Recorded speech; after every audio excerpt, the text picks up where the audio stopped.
তো hello everyone, welcome to our channel. তো আজকে আমরা বৃত্তের একটা গুরুত্বপূর্ণ সম্পর্ক শিখব।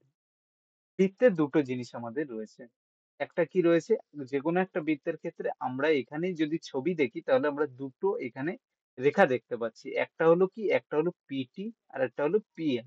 এই দুটো অ্যাকচুয়ালি কি, এখানে যদি জানতে হয় এই পিটি কে আমরা বলে থাকি স্পর্শক। কি বলে থাকি? স্পর্শক বলে থাকি। আর PR যেটা রয়েছে এটাকে আমরা বলে থাকি, অর্থাৎ PT যেটা রয়েছে স্পর্শক বা যেটাকে বলা হয় ট্যানজেন্ট। আর PR যেটা রয়েছে সেটাকে বলে থাকি আমরা কি, ছেদক। ছেদক বা যেটাকে বলা হয়ে থাকে সেকেন্ড। এখানে তাহলে স্পর্শক আর ছেদকের মধ্যে পার্থক্য কি? স্পর্শক হলো কোনো একটা বৃত্তকে একটা বিন্দুতে আমাদের কি করে, টাচ করে। বৃত্তের যে পরিধি রয়েছে সে পরিধিকে একটা বিন্দুতে টাচ করে। এবং অলওয়েজ এটা কি হয়, অলওয়েজ এটা হলো এই যে আমাদের বৃত্তের যে কেন্দ্র থেকে যে বৃত্তের যে রেডিয়াস রয়েছে তার সঙ্গে সবসময় 90 ডিগ্রি কোণে থাকে। এটা মনে রাখবে স্পর্শকের ক্ষেত্রে।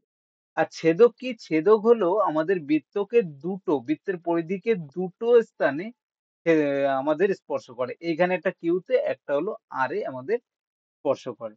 তাহলে এদের মধ্যে রিলেশনটা কি যদি আমাদেরকে বলা হয়, তাহলে আমাদেরকে বলতে পারলে স্পর্শক আর ছেদক কি? স্পর্শক হলো একটা বিন্দুতে ছেদ করে যেই পরিধিকে, আর আমাদের যেই ছেদক রয়েছে দুটো বিন্দুতে ছেদ করে। এদের মধ্যে যদি রিলেশন বলতে হয় তাহলে আমরা কি বলতে পারি? স্পর্শক যেটা রয়েছে অর্থাৎ পিটি তার square is equal to always কি হবে? অলওয়েজ হবে PQ, অর্থাৎ ইনটু হলো PR এর সঙ্গে আমাদের সমান হবে। PR এর সঙ্গে সমান হবে। তাহলে পিটি এখন যদি আমাদের বের কি করতে দেওয়া রয়েছে? বের করতে দেওয়া রয়েছে এইটা, অর্থাৎ QR বের করতে দেওয়া রয়েছে। তাহলে তোমরা কি করে করবে? পিটি স্কোয়ার মানে কত? 24 square is equal to PQ মানে কত রয়েছে? এখানে 12 গুণ PR রয়েছে।